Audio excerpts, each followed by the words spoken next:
Yearly ఒక్కసారి మాత్రమే open అయ్యే తుమ్మూరు తీర్థం. అడవి మధ్యలో ఏనుగులు, చిరుతలు లాంటి క్రూరమైన జంతువులు తిరిగే దారి, ఎత్తైన బండరాళ్ళు. సంవత్సరంలో కేవలం 2 రోజులు మాత్రమే జరిగే ఈ యాత్ర చైత్రశుద్ధ పౌర్ణమికి జరగబోతుంది. మనం ఎలా వెళ్ళాలి, ఎంత బడ్జెట్ అవుతుంది అనేది ఈ వీడియోలో క్లియర్గా చూపిస్తాం. వీడియోని ఇప్పుడే మీ గ్యాంగ్కి షేర్ చేయండి.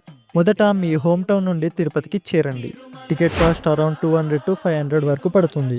అలిపిరి మెట్ల దారిలో వెళ్తే ఈవినింగ్ కల్లా తిరుమల చేరుకుంటారు. హోటల్స్లో డబ్బులు దండగా చేయకుండా వెంగమాంబ అన్నప్రసాదం తిని రాత్రికి ఫ్రీ లాకర్స్లో లగేజ్ పెట్టుకొని హాయిగా రెస్ట్ తీసుకోండి. అసలైన యాత్ర తెల్లవారుజామున 5 గంటలకే మొదలవుతుంది. పాప వినాశనం బస్సు ఎక్కి 6 గంటలకల్లా బేస్ క్యాంప్ దగ్గర ఉండాలి. ఇక్కడ కేవలం 10 నుండి 50 ఏళ్ల వయసు ఉన్న వాళ్ళని మాత్రమే అలౌ చేస్తారు. ఏదైనా హెల్త్ ఇష్యూస్ ఉంటే ఈ యాత్రను అవాయిడ్ చేయడం మంచిది.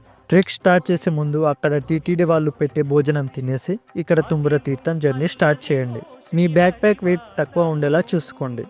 మధ్య మధ్యలో వాటర్ తాగడం మర్చిపోకండి. ప్లాస్టిక్ని అవాయిడ్ చేయడం చాలా బెస్ట్. తిరిగి వచ్చేసరికి మధ్యాహ్నం 2 అవుతుంది. అక్కడ మళ్ళీ టీటీడీ వాళ్ళు ఇచ్చే భోజనం చేసి తిరుమలకి స్టార్ట్ అవ్వాలి.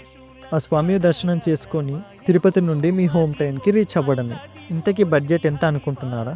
కరెక్ట్గా ప్లాన్ చేస్తే జస్ట్ 1000లో ఈ యాత్ర కంప్లీట్ చేయొచ్చు. వీడియో నచ్చితే లైక్ చేసి కింద కామెంట్ బాక్స్లో ఓం నమో వెంకటేశాయ అని టైప్ చేయండి. మరిన్ని వీడియోస్ కోసం మన పేజీని ఫాలో అవ్వడం అస్సలు మర్చిపోకండి.